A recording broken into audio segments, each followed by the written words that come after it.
안녕하세요. 교회사 강의에 오신 여러분들을 환영합니다. 이제 앞으로 4번에 걸쳐서 세계 교회사에 대해서 같이 여행을 떠나볼 텐데요. 교회사가 굉장히 방대한 양이다 보니까 다룰 것이 너무 많습니다. 그래서 이번에는 교회사에서 예수님을 믿어서 회심한 사람들의 영향을 통해서 교회사 여행을 떠나보려고 하는데요. 그래서 교회사이지만 회심을 중심으로 한다는 것, 그 회심이 또 교회에 어떤 영향을 미쳤고 그걸 통해서 교회사에서 어떠한 일이 있는지 같이 한번 논의해 보도록 하겠습니다. 교회사가 이제 시작되었으니 먼저 교회에 대해서 저희가 알아야 되겠죠? 교회의 설립자는 누군가요? 예수님이십니다. 우리가 잘 아는 마태복음 16장 18절의 말씀을 보면 예수님께서 사도 베드로의 고백 위에 내가 내 교회를 반석 위에 세운다라고 말씀하셨죠. 그 반석은 바로 사도 베드로가 아닌 사도 베드로의 고백, 주는 그리스도시요 살아계신 하나님의 아들이십니다 라고 하는 이 고백 위에 주님의 교회를 세우시겠다라고 하는 말씀을 따라서 교회가 세워졌습니다. 그래서 주님께서 이 땅에 오셔가지고 하신 그 말씀과 주님께서 이 땅에서 이루신 속죄를 바탕으로 해서 주님께서 세우신 그 교회의 역사를 살피는 것이 바로 교회사입니다. 자, 교회사에 있어서 중요한 사람들이 몇 명 있는데요. 사도들 중에도 이 교회사에서 중요한 사람이 있습니다. 바로 바울입니다. 사도 바울은 교회의 세움에 있어서 제2의 설립자라고도 할 수 있는데요. 이 바울이 회심함으로 인하여서 소아시아를 중심으로 유럽까지 주님의 몸된 교회가 세워지게 되는 것이죠. 그가 그렇게 교회를 세우기까지는 1차, 2차, 3차, 4차까지에 이르는 전도여행을 했기 때문이고, 이 전도여행을 마칠 때마다 그는 자신이 세운 교회에 서신을 보내서 총 13개의 서신이 이 교회에 전달되게 됩니다. 그리고 이 13개의 서신은 서신을 받은 교회를 포함하여서 그 이웃 지역 교회들에게 권면을 하는 내용으로 차 있는 것이죠. 자, 이렇게 바울이 회심한 이후 초대교회가 세워지는 배경에는 바울의 3가지의 배경이 섞여 들어가 있습니다. 그리고 이를 이해해야 다음 스텝이 저희가 헷갈리지 않는데요. 첫 번째는 종교적인 배경입니다. 이 바울의 배경에는 유대교적인 배경이 있습니다. 당시 유대교 상황을 살펴보면 우선 그들이 성전에서 성전 제사와 예배를 했다는 것을 알 수 있죠. 그러나 지금의 교회에서 하는 교육은 성전에서 진행되지 않았습니다. 그러니까 교회에서 하는 이 교육은 율법하고도 연관이 되어져 있는데요. 이 율법, 이 하나님의 말씀이 무엇을 말하고 있는지 가르치고 배우고 나누는 장이 이곳 교육기관으로서 필요했다는 것입니다. 그곳이 바로 어디냐면 바로 회당입니다. 바울도 이 회당에서 그리스도를 전하며 이 회당이 사도 바울에 의해서 결국 교회로 세워지게 된다는 것을 우리가 볼 수 있죠. 이 유대교적인 배경은 기독교 가운데 유일신에 대한 개념과 예배의 규칙성을 주는 데 도움이 되었습니다. 유대인들은 하나님을 고백하는 데 있어서 이미 한 분 하나님이신 유일신 사상을 가지고 있었죠. 또 그들은 메시아를 대망하고 기다리고 있었기 때문에 유일신이나 이 메시아에 대한 부차적인 설명을 할 필요가 없었죠. 자, 바울은 이 회당에서 정기적으로 모여서 예배하고 집회를 하는 것을 가지고 이 예배의 요소로 발전시킵니다. 이것은 우리가 전통적으로 기도, 찬양, 헌금, 말씀, 그리고 마지막 찬양과 축도 등으로 마치는 예배의 전통적인 순서가 그냥 교회에서부터 시작되는 것이 아니라 유대인들이 이미 회당의 모임 속에서 이러한 순서로 진행하고 있었던 것을 발전시켰다는 것을 우리는 알 수 있죠. 그래서 이 회당의 모임이 자연스럽게 정기적 예배로 교회의 전통성으로 발전을 하게 되는 것입니다. 둘째로 교회 성립의 배경 중에는 정치적인 배경도 있습니다. 교회의 설립 시대는 정치적으로 로마의 시기 때입니다. 주님이 오시고 또 사도 바울이 활동하던 그 시대를 세계사적으로는 팍스 로마나 시대라고 이야기하죠. 이는 로마의 평화기로 번역을 할 수 있습니다. 이 팍스 로마나는 주전 27년 아우구스투스 또는 옥타비아누스 황제가 다스리던 이 27년대부터 주 180년, 그러니까 철학자 황제로 유명한 마르쿠스 아울렐리우스 황제가 죽을 때까지 약 200년의 시기를 이 팍스 로마나의 시기라고 이야기하죠. 이 200년의 시기에는 약 5명의 황제가 이 나라를 안정적으로 다스리고 있었습니다. 여러분, 나라가 안정되면 하는 것이 몇 가지가 있는데요. 첫 번째는 무역이 활성화됩니다. 그래서 로마는 무역을 활성화하기 위해서 여러 항로를 개척하게 되고, 또 자신들이 전쟁으로 준비하였던 도로를 더욱더 확장시켜 이것으로 장사나 무역을 할 수 있는 길을 열게 되었습니다. 그래서 로마, 그러면 유명한 이야기가 그거죠. 모든 길은 로마로 통한다. 이 말이 생각되게 되는 게 바로 이 로마의 부흥기 때 더욱더 확장되게 됩니다. 그리고 이렇게 만들어진 도로는 사실 교회사에서 굉장히 중요한데, 바울이 복음을 전하는 도구로서 사용되게 되죠. 그 바울이 전도여행을 떠날 때 그 길로 걷고 그 배를 타는 모든 항로가 바로 이 로마의 시기, 이 팍스 로마나의 시기처럼 확장된 도로를 사용했다는 것을 우리는 알 수 있게 되죠. 그리고 이 로마에는 굉장히 큰 특징이 있습니다. 로마가 정말 많은 나라들을 정복하면서 로마에는 다양한 인종의 사람들이 자리를 잡고 있었는데, 이는 교회의 선교적인 측면도 용이하게 만들었다는 것이죠. 문제는 이 로마적인 배경이 교회사에 반드시 좋은 면만 끼쳤던 것은 아닙니다. 그것은 로마의 종교 때문이죠. 로마의 종교는 국가 종교라고 이야기할 수 있습니다. 이 국가 종교라고 하는 것은 황제를 숭배한다는 것이거든요. 이 황제 숭배를 포함해서 로마는 다민족의 이 정복 전쟁을 통해서 만들어진 국가였기 때문에 다민족의 신앙이 굉장히 유행하였다는 것을 알 수 있습니다. 그리고 이 황제 숭배와 이 다민족 신앙으로 인하여서 기독교는 박해를 받게 되죠. 자, 마지막으로 중요한 것은 문화적인 배경입니다. 문화적으로는 그리스, 헬라적인 배경이 있는데요. 자, 사도 바울이 에피쿠로스 학파와 스토아 철학자들과 논의를 한 것을 성경을 통해서 우리는 보았습니다. 그것처럼 헬라 철학이 당시의 기독교 신학의 진리를 설명하는 데 있어서 굉장히 큰 도움이 되었다는 것이죠. 왜냐하면 이 당시에 쓰였던 언어가 코이네 헬라어라고 하는 언어를 사용하였습니다. 그래서 이 신약 성경도 코이네 헬라어가 사용되었는데요.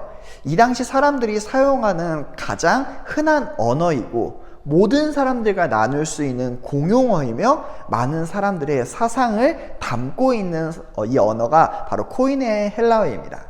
그렇기 때문에 이 코이네 헬라어로 기록된 신약 성서는 이 로마 문화권 안에서 어딜 가든지 읽어질 수 있고 어딜 가든지 이 복음을 알릴 수 있게 되었죠.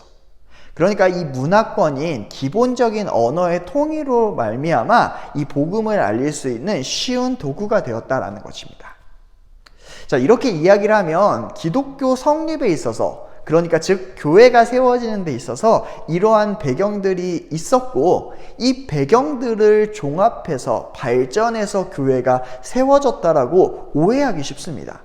그런데 지금 제가 계속해서 이야기할 때 이것들은 도구가 되었다라고 했죠. 그러니까 이것들이 배경 속에 있지만 그 배경들 때문에 기독교가 나온 것이 아니라는 겁니다. 이 기독교가 발전하는 데 있어서 이러한 것들이 교회의 도구로서 도움은 주었지만 이것으로 말미암아 기독교가 창출된 것이 아니라는 사실을 우리는 먼저 기억해야 되죠. 자, 그 다음을 살펴보면은 이 기독교와 로마와의 관계가 있습니다. 로마는 기독교와 처음 만났을 때부터 보여주었던 자세가 있었는데요. 그것은 바로 박해였습니다. 네로 황제를 우리가 기억하면 쉽겠죠. 주 60년대부터 네로의 박해가 있었습니다. 이 박해로 우리가 잘 아는 사도인 베드로나 사도인 바울이 순교를 하게 됩니다. 그런데 이 박해는 어떻게 시작되었느냐라고 살펴보면 먼저 오해로부터 시작된다는 것을 우리가 알 수 있는데요.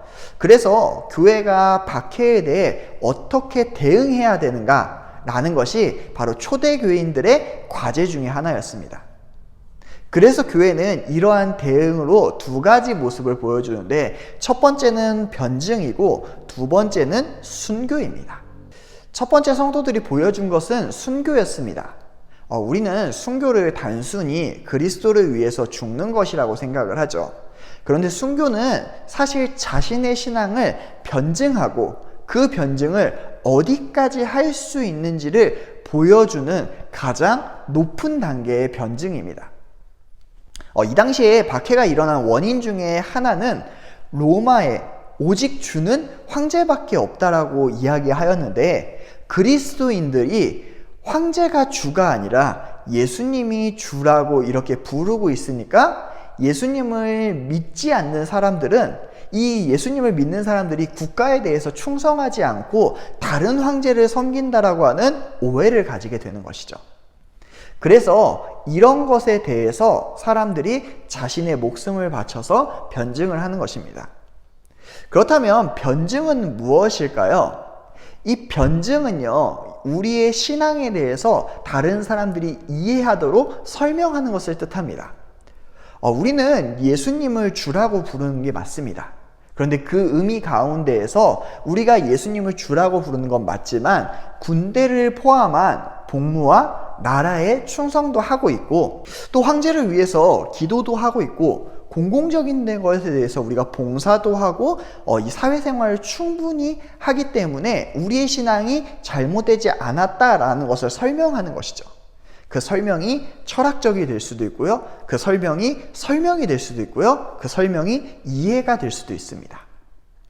또 이 당시에 기독교에 대한 잘못된 오해도 있었는데요, 기독교인들이 서로 모여서 주의 만찬을 나눌 때, 그러니까 성찬을 나눌 때 내 살과 내 피를 마신다라고 그렇게 이야기하는 것에 대해 오해를 사람들이 하게 되었습니다.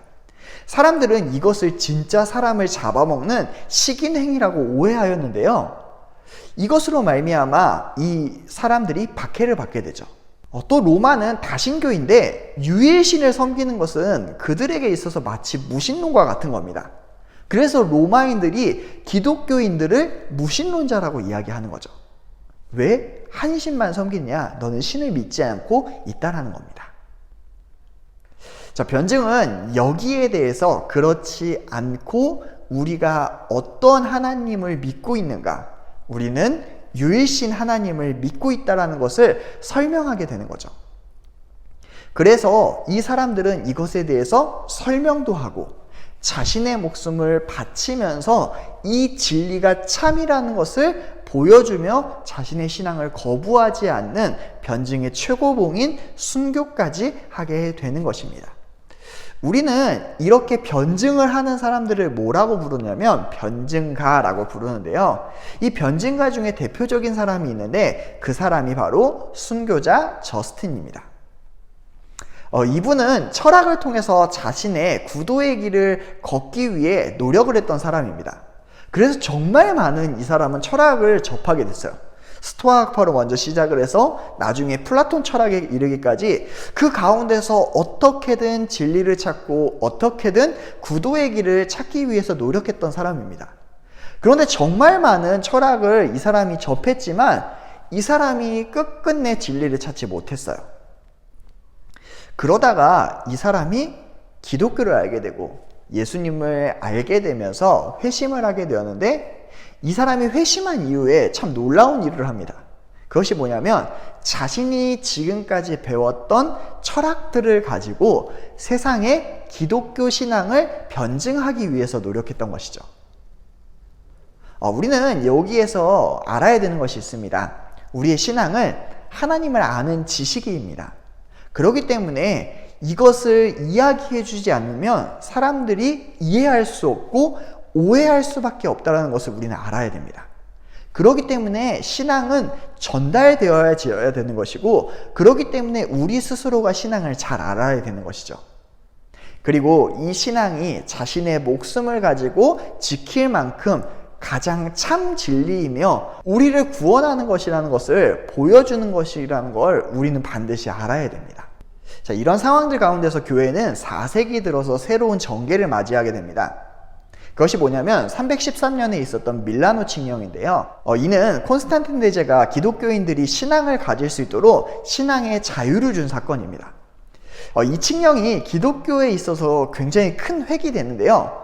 로마에 있어서 박해를 받고 순교해야 되는 그 가운데에서 이제는 기독교가 공식적으로 공인받은 종교가 되었다라는 것입니다. 사실 교회사에서 콘스탄틴 대제는 그의 신앙 때문에 그렇게 환영받는 사람은 아닙니다. 그렇기 때문에 이 부분을 왜 배워야 되는가 라고 생각할 수 있지만, 이 콘스탄틴 대제가 기독교인들에게 박해가 아닌 해방과 자유를 주었다는 점에서 이 사람은 굉장히 긍정적으로 평가를 받게 되었다는 것이죠. 그리고 이 밀라노 칙령이 교회에 어떤 영향력을 주었는지를 알게 된다면 이후에 교회와 콘스탄틴의 관계로 인해서 이 교회사가 어떻게 얽히고 설키는지에 대해서 우리는 잘 알 수가 있게 되는 겁니다. 여러분, 사실 콘스탄틴 대제는 처음부터 황제는 아니었습니다. 이 역사를 이해하기 위해서는 실제 역사를 조금 살펴봐야 되는데요. 먼저 조금 앞으로 가면 디오클레시안이라고 하는 황제의 이야기부터 해야 됩니다. 이 디오클레시안 황제는요, 기독교를 굉장히 거세게 박해했던 사람 중에 하나예요. 사실 우리가 지금 축약을 해서 그렇지 2세기부터 3세기를 대박해 시기라고 이야기합니다. 데시우스, 디오클레시안 황제 등이 굉장히 로마에서 넓은 지역에서 또 조직적으로 목적을 가지고 박해를 했기 때문에 정말 많은 사람들이 이 시기에 순교하고 또한 배교를 하게 되는 거죠. 이 대박해 시기가 얼마나 박해가 심했냐면 터툴리안이 이 시기를 가리켜서 순교자의 피는 교회의 씨앗이다 라고 이야기할 정도로 순교자들이 정말 많이 희생되었습니다. 그러나 순교자들이 이 신앙의 순수성을 가지고 변증을 위해 순교를 하였기 때문에 하나님은 계속해서 교회에 은혜를 주시고 이 박해 기간에도 교회는 부흥되고 성도들은 늘어가게 되었다라는 것이죠. 그런데 이렇게 부흥이 되었지만 이 교회가 어떻게 밀라노 칙령을 받게 된 걸까요? 자, 아까 잠깐 다루었던 디오클레시안 황제에 대해서 이야기를 다시 하겠습니다. 이 디오클레시안 황제가 284년에 즉위를 했는데요. 이 즉위한 이후에 그는 자신의 권력을 위해서 행정적으로 굉장히 큰 개편을 하게 됩니다. 그래서 285년 이때에 새로운 한 가지 행정을 만들어내게 되는데요. 그것이 무엇이냐면 바로 공동황제 제도입니다. 이 로마라는 나라가 워낙 넓다 보니까 이 넓은 지역을 어떻게 하면 이 사람은 좀 더 효과적으로 통치할 수 있을까를 고민했어요. 그래서 이 사람은 로마를 4개의 관구로 나누고 그 관구에 4명의 통치자를 세우는 것을 목표로 했습니다. 그래서 이 4명이 각각의 지역을 맡아서 실제적으로 그곳을 다스리는 것, 그러니까 공동황제를 세우는 것이 이 사람의 목적이었죠. 그래서 이 사람이 세웠던 계획은 동과 서에 각각 한 명의 황제가 있고요. 이 황제 아래는 한 명씩의 부황제를 두어서 나라를 다스리게 만드는 게 이 사람의 목표였습니다. 그리고 이 4개의 관구 중에 일반적으로 골이라고 하는 지역이 나오게 되는데요. 이 골 지역은 지금으로 말하자면 유럽 쪽을 이야기하는 겁니다. 나중에 이 유럽, 이 골 지역에서 누가 나오게 되냐면 콘스탄틴의 아버지가 부황제로서 이곳에서 등장하게 되죠. 자, 디오클레시안 황제 때에는 나라를 4개의 관구로 나누어도 이 디오클레시안 자체가 워낙 정권을 가지고 있었기 때문에 나라에 큰 문제가 되진 않았습니다. 그런데 문제는 이 디오클레시안 사후부터는 나라가 4개로 쪼개지다 보니까 통치의 효율은 높아졌으나 이 4명이 계속해서 정권을 차지하기 위해서 내전을 벌이게 되죠. 결국 나중에 아우구스투스 황제가 다시 통일을 할 때까지 로마는 이 4개의 통치 체제로 말미암아 상당히 많은 힘을 허비하게 됩니다. 자, 그런데 문제는 그 가운데 누구도 있었냐면 바로 콘스탄틴 대제도 있었다라는 거죠. 이 콘스탄틴 대제도 자기 아버지를 이어서 이 고을 지역을 중심으로 황제가 되기 위한 싸움에 참여하였습니다. 그렇게 내전을 치르면서 승승장구하던 이 콘스탄틴 대제가 최대의 라이벌을 만나게 되는데요. 이 라이벌과 피치 못할 전쟁을 하게 됩니다. 이 전쟁이 콘스탄틴한테 그렇게 유리한 전쟁이 아니었어요. 그것이 무엇이냐면 311년에 있었던 막센티우스와의 전투입니다. 이 전투는 사실 로마 근처에 트베르라고 하는 강이 있는데요. 이 강 위에 다리가 하나 있습니다. 그게 밀비안이라고 하는 다리인데요. 이 다리 위에서 이제 전투를 앞두고 있는 상황에 이 콘스탄틴 대제가 회심을 체험하게 됩니다. 이 밀비안 다리 위에서 그가 체험했던 것은 바로 환상이었는데요. 그는 낮에 환상을 보게 됩니다. 하늘은 푸르고 이 푸른 하늘에 하늘색 십자가의 형상이 뜨고 하늘로부터 콘스탄틴에게 음성이 들려오죠. 이것으로 승리하리라. 자, 이러한 음성을 듣게 됐는데 교회사가인 이 유세비우스는 이것에 대해서 기록하면서 콘스탄틴 대제가 전투를 앞두고 많은 기도와 많은 묵상을 하였다라고 이야기합니다. 그리고 이 많은 기도와 묵상 가운데 이런 기적을 체험하게 되었다라고도 기록하죠. 그런데 이 환상이 한 번이 아니었습니다. 그는 낮에 이런 환상을 보고 밤이 되어서 이제 숙소에 들어와서 잠을 자는데 또 한 번의 꿈을 꾸게 됩니다. 그 꿈이 무엇이냐면 이 꿈에는 예수님이 등장을 해서 아까 자기가 보았던 그 십자가와 같은 모양을 보여주시고 그리고 그걸 통해 승리를 할 수 있게 만들어주겠다라고 하는 약속을 받게 되는 것이죠.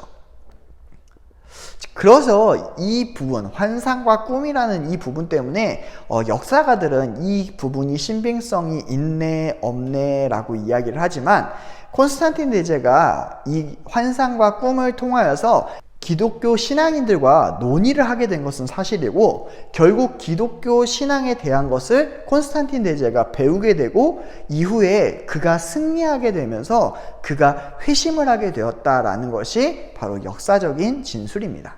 그렇게 라이벌과의 전쟁에서 승리한 콘스탄틴 대제는 이후 리키니우스와 함께 313년에 밀라노에서 칙령을 발표하게 됩니다. 그것이 바로 밀라노 칙령이죠. 그런데 여기에서 오해하지 말아야 되는 게 있습니다. 로마의 국교가 되었다라고 해서 로마의 종교가 단일 기독교가 되었다라고 하는 것은 아니에요. 자, 밀라노 칙령은 무엇이냐면 기독교의 신앙을 신앙으로 공식화해 준 거죠. 그러니까 기독교 신앙을 가지고 있어도 거기에 대해서 더 이상 로마 정부가 박해를 하거나 핍박을 하지 않겠다라고 이야기하는 것입니다. 이것을 신교 자유령이라고 이야기합니다. 자, 이 밀라노 칙령부터 이제 기독교 신앙이 공식적으로 믿을 수 있는 종교가 되었는데요. 사실 그때부터 기독교는 좀 유익을 많이 갖게 됩니다. 왜냐하면 이 기독교를 공인했던 콘스탄틴 대제가 로마를 실질적으로 통치하게 되었고 결국에 이 로마 전체를 통일을 하잖아요.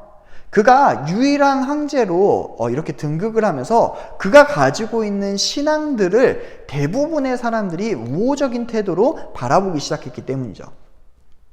결국 이렇게 해서 콘스탄틴 대제는 자기와 연합해왔던 리키니우스까지 패배시키고 명실상부하게 로마 제국의 최고 지배자가 되게 됩니다. 그리고 그가 통합 황제가 되었을 때 자신에 대해서 이렇게 선포하는데요. 나는 태양신의 현신이며 예수 그리스도의 상징이며 감독 중의 감독이다. 자, 이것을 보면 당시 콘스탄틴 대제가 예수 그리스도를 믿는 기독교로 회심하기 전에는 태양신을 섬기는 신앙을 가지고 있었다는 것을 우리가 알 수 있습니다. 그리고 그가 황제가 되어서 신앙을 가졌을 때 교회에 대해서 어떤 자세를 취하는지도 이 말을 통하여서 볼 수 있는 것이죠. 자, 콘스탄틴은 자기가 예수 그리스도의 현현이며 감독 중에 감독이라고 주장하고 있습니다.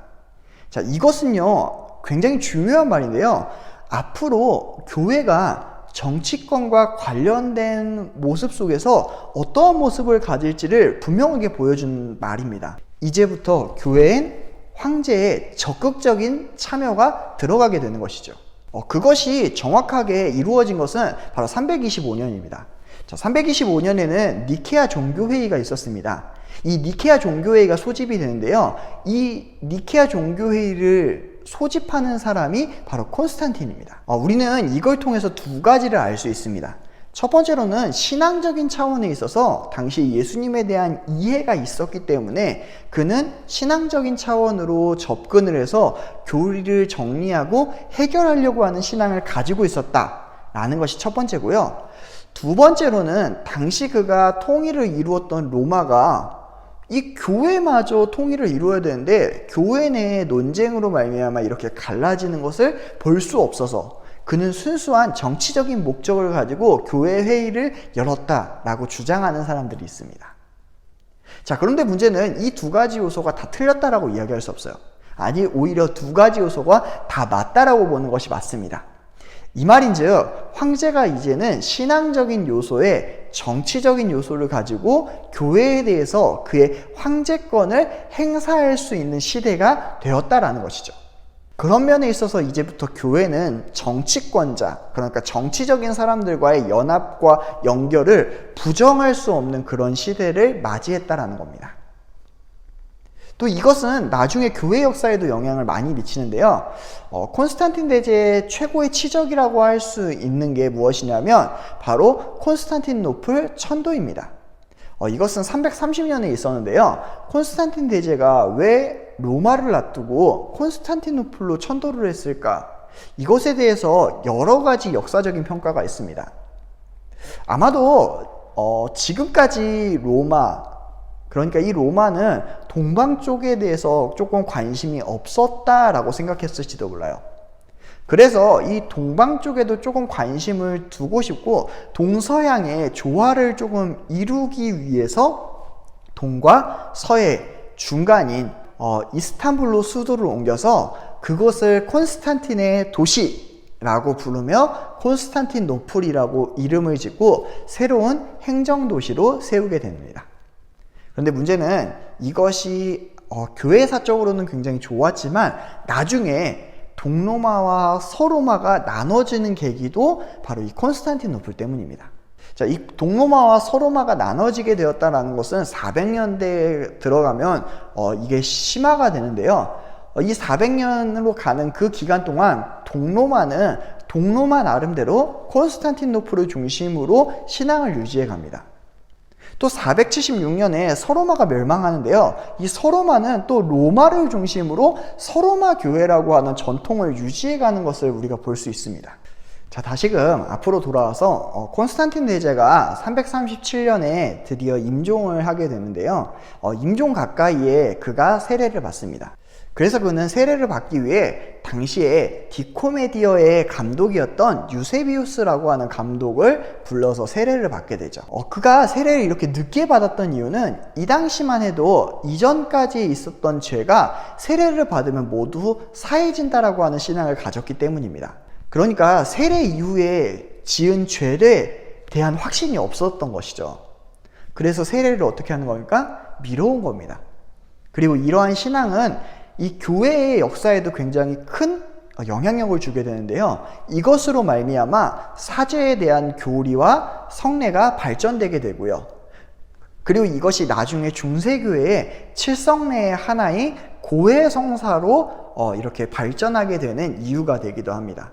자, 콘스탄틴 대제의 중요한 결정 중에 또 하나가 있는데요. 그것은 바로 썬데이, 즉 일요일을 법적인 휴일로 결정했다라는 것이죠.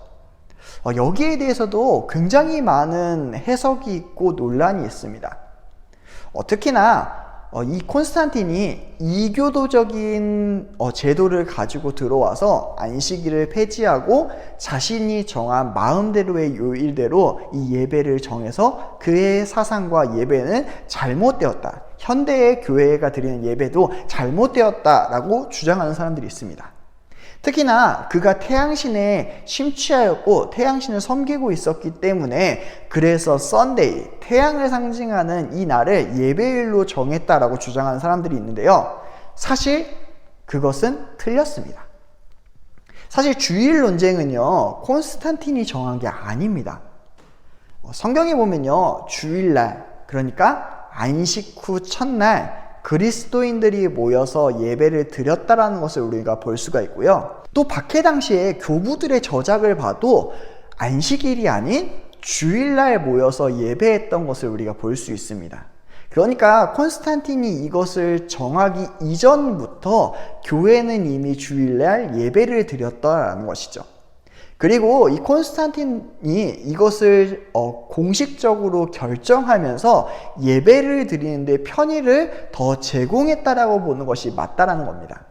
그가 주일을 법적 휴일로 온전하게 정하면서 주일을 온전하게 지킬 수 있도록 공인했다라고 보는 것이 더 나은 해석이 될 겁니다. 자, 지금까지는 제가 콘스탄틴에 대해서 굉장히 이렇게 좋은 점만 강조를 했는데요. 콘스탄틴이 신앙을 가지게 되면서 교회 내에도 안 좋은 것들이 들어오게 됩니다. 그것은 콘스탄틴으로 말미암아 이 혼합주의적 신앙이 교회 내에 점점 침습하고 있다는 것을 우리도 알 수 있다는 것이죠. 자, 이렇게 될 수 있었던 것은 교회가 이전에는 핍박 때문에 신앙생활 하는 것이 자기의 재산도 걸고 자기의 목숨도 걸고 순교하겠다라는 그런 마음으로 모여서 순교자적 신앙으로 신앙생활을 하였지만, 이 콘스탄틴이 밀라노 칙령을 내리고 난 이후부터는 이제 그렇게 하지 않아도 신앙생활을 할 수 있게 되었다는 거고, 또 정치적인 목적과 경제적인 목적을 가지고 믿지 않는 사람들도 교회로 나오다 보니 교회에 성경이 말씀하지도 않고 가르치지도 않은 이상한 미신적인 신앙이 유입되게 되었습니다. 자, 이 신앙의 절정이 무엇이냐면, 로마 카톨릭에서는 조금 다르게 해석할지도 모르지만 이 당시에 콘스탄틴 대제에게는 신앙적으로 영향을 많이 미쳤던 한 사람이 있었습니다. 그것이 누구였냐면 바로 그의 어머니인 세인트 헬레나입니다. 로마 카톨릭에서는 그녀를 성녀라고 칭하는데요. 그녀는 콘스탄틴 대제의 어머니로서 신앙이 굉장히 깊었습니다. 그런데 이분이 교회 역사적으로 보면 굉장히 한 일이 많습니다. 그 중에 하나가 무엇이냐면, 예루살렘에 가면 여러분 예루살렘 성모교회라고 보실 겁니다. 예수님께서 죽으시고 그곳에 묻히셨다라고 하는, 그래서 그 무덤은 거룩한 무덤이라고 해서 예루살렘 성모교회가 세워진 거죠. 그 교회가 그 자리에 있다라고 알려준 사람이 누구냐? 바로 세인트 헬레나입니다. 두 번째로 이분이 감람산에 올라가셨는데, 이 감람산에 예수님 승천교회를 세우게 됩니다. 이 감람산에 예수님 승천교회의 위치를 이야기해 준 사람도 이 세인트 헬레나입니다. 베들레헴에 가시면 예수님 탄생교회가 있다는 걸 아시게 됩니다. 거기가 바로 예수님이 탄생한 곳이라고 꿈을 꾸고 이상을 본 사람도 바로 이 헬레나라는 것이죠. 그것을 통해서 우리가 보는 것은 과연 그분의 신앙이 정말 신앙적으로 고백은 하였지만 정말 그것이 맞는 것일까에 대해서 의심을 하고 있다는 것도 사실이라는 거죠. 왜 이런 의문점을 갖게 되었냐면, 그녀가 어떻게 이 성지들을 찾았냐라고 하는 부분에서 역사적인 문제가 생기게 됩니다. 예루살렘 성묘교회에 가면 지금도 거기에 예수님의 십자가가 있었다라고 하는 홈이 있습니다. 자, 헬레나가 거기에서 나무 십자가 3개를 발견하거든요. 자, 근데 그것을 보고 아마 여기가 골고다이고 이 3개의 십자가 중에 하나가 예수님이 달렸던 십자가다라고 이야기했습니다. 그리고 이게 진짜 예수님의 십자가가 맞는지 알아보기 위해서 병자를 데리고 왔는데요. 첫 번째 십자가를 댔을 때 이 병자는 낫지 않았습니다. 두 번째 십자가도 대봤는데 낫지 않았죠. 그런데 세 번째 십자가를 대자 그 병자가 모든 병에서 나았다라는 겁니다. 그래서 헬레나는 선포하는 거죠. 이것이 바로 예수님이 달리신 십자가라고. 그리고 이 십자가는 쪼개져서 각 교회의 성물로 흩어져 전해지게 되었습니다. 자, 이런 걸 보면요, 이건 굉장히 미신적인 요소가 강합니다. 그러니까 당시의 기독교에 이러한 미심적인 요소가 유입된 것은 사실이라는 거죠. 미신적인 요소가 이 초대와 중세교회의 전부다라고 이야기하는 것도 잘못된 것이지만 그런 가능성이 전혀 없다라는 것도 잘못된 겁니다. 그러니까 콘스탄틴이 신앙생활을 할 때 이러한 미신적인 것에 영향을 받았다라는 것도 분명한 것이고요. 또 그것을 잘 나타내는 것이 그가 승리 시에 사용하는 마크에서부터 좀 드러납니다. 기본적으로는 그가 사용하는 마크가 십자가 마크인데요. 그 마크는 이제 그리스도를 상징하는 헬라어 키와 로를 써가지고 키로가 들어가서 이 로를 크게 쓰고 키를 그 밑에 써서 우리가 잘못 보면 이것을 뭐라고 읽냐면 PX라고 읽어요. 근데 여러분 PX라고 읽으시면 안 됩니다. 이것을 키로라고 해서 읽으셔야 되는데요. 이것의 의미가 뭐냐면 그리스도를 상징하는 것입니다.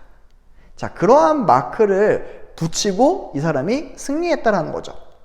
그래서 그의 회심으로 인해서 중세까지 되는 기독교 왕국이 생성되게 되지만 어떻게 보면 교회와 정치권 간의 연합이라는 것도 이루어지게 되었고 이 연합 안에서 미신적인 요소와 교회가 타락하게 되는 단초가 이루어지게 되었다라고 보고 있는 역사학자들도 있는 것이 사실입니다. 그러나 이러한 부정적인 평가에도 우리가 부정할 수 없는 것이 하나 있는데요. 황제가 이전에는 기독교인들을 박해하는 사람이었지만 이제는 황제에 의해서 오히려 기독교의 신앙이 자유를 얻게 되고 그리고 이 자유를 얻는 것 때문에 황제에 대한 생각이 바뀌게 되었다라는 것이고 그 황제가 이제는 교회의 수호자가 된 일은 하나님이 하신 일이다 라고 역사학자가 고백하면서 교회는 새로운 국면으로 들어가게 되는 겁니다. 자, 이렇게 기독교가 공인되었습니다. 그런데 이 기독교가 공인된 이후에 기독교는 로마에 더 큰 영향력을 미치게 되는데 그것은 바로 테오도시우스 황제 때 그렇게 됩니다. 이 테오도시우스 황제는 제2의 콘스탄틴이라고 불리는 사람인데요.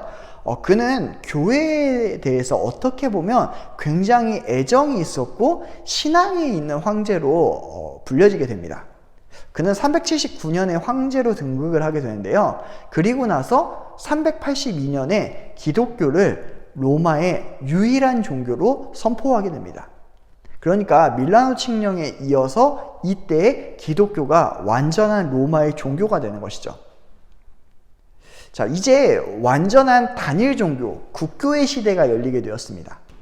당시에 로마 감독이었던 다마수스와 그리고 알렉산드리아의 감독이었던 이 피터가 황제와 함께 신앙에 대해서 이야기하다가 이 신앙이 바로 로마 제국의 신앙이라고 공표를 하게 되면서 기독교가 국교가 된 것인데요. 이때부터 로마가 오히려 다른 정책을 펴게 됩니다. 지금까지는 기독교를 박해했다면 이제는 로마가 이교도들에 대해서 대적적인 자세를 보여주고요. 그뿐만 아니라 또한 이단을 근절하기 위해서 노력을 하게 되는 것이죠. 정말 세월이 많이 바뀌었죠. 그 첫 번째가 무엇이냐면 325년에 있었던 콘스탄틴이 소집한 니케아 종교회의입니다. 자, 이와 같은 일이 또 테오도시우스 황제 때에도 동일하게 이루어지는데요. 이를 제2차 공의회라고 이야기하는데 381년에 있었던 콘스탄티노플 종교회의입니다. 자, 이것은 예수님에 대한 이해에 대해서 논란이 있으니까 이것을 해결하기 위해서 회의를 소집하자라고 한 것이죠. 그런데 이 회의의 소집자가 누군가요? 황제입니다. 그리고 이 모든 회의를 황제권 아래에서 주관하고 결정하게 되는 것이죠. 자, 이렇게 기독교가 국교가 되면서 기독교는 특권을 영위하게 됩니다. 그러하면서 많은 것이 바뀌게 되는데요. 교회에 다니면 지금까지는 핍박과 박해를 당했다면 이제는 교회를 다니면 특권을 누리고 안정을 누릴 수 있다는 것이죠. 이 안정이 지속되다 보니까 교회도 많은 것이 바뀌게 되었습니다. 논란이 있었던 교리적인 논란을 정리할 수 있게 되었고요. 지금까지는 교회 건축에 대해서 생각할 수 없었지만 이제는 바르게 예배드리고 바른 신앙을 교육할 수 있는 장소로서 교회 건축에 대해서 생각을 할 수 있게 된 것이죠.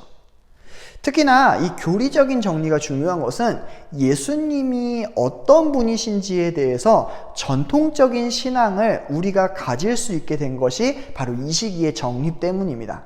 그래서 우리는요, 같은 신앙을 고백할 수 있는 것이고요. 그리고 이것으로 우리가 다른 신앙과 우리가 무엇이 다른지를 알 수 있게 되는 겁니다. 자, 오늘 우리는요, 초대교회사의 시대를 회심을 통하여서 바라보게 되었습니다. 굉장히 많은 내용이 나왔죠. 하나님이 바울의 회심을 통하여서 바울이 가지고 있었던 배경, 유대교적 배경, 정치적 로마적 배경, 문화적인 헬라적 배경을 모두 사용하여서 주의 복음을 전하는 도구가 되게 하셨고, 그것으로 말미암아 기독교가 확산되었다라는 것을 배웠고요. 또한 기독교가 확산됨에 따라 기독교에 대한 오해도 늘어나게 되었는데, 이 오해로 말미암아 박해가 시작되었고, 이 박해로 말미암아 기독교인들이 변증을 진행하게 되었습니다.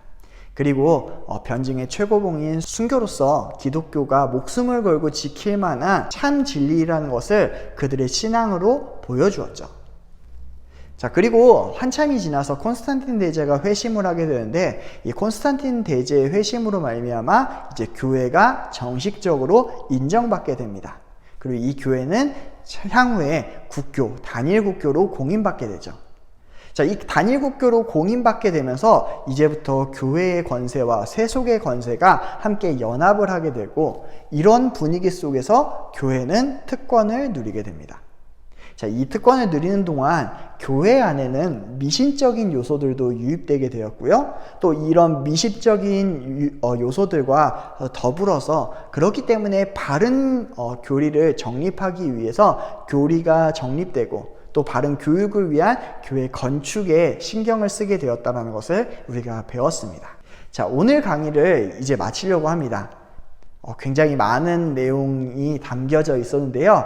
이번 강의의 역사나 모든 내용을 기억하시지 않아도 좋습니다. 그런데 이번 강의가 역사를 기억하기보다는 어떻게 교회가 바뀌어가고, 또한 어떻게 사람을 통하여서 하나님이 이 교회 가운데 은혜를 주셨는지를 살펴보셨으면 좋겠습니다. 그리고 또한 이 역사가 그렇게 이루어졌구나 라고 끝나는 것이 아니라, 역사를 통해 점검하고 나의 신앙이 어떻게 잘못된 방향으로 가는지, 어떻게 바른 방향으로 가는지를 한번 살펴보았으면 좋겠습니다. 자, 다음 시간에는 중세교회를 살펴보도록 하겠습니다. 지금까지 오랜 시간 동안 수고하셨습니다.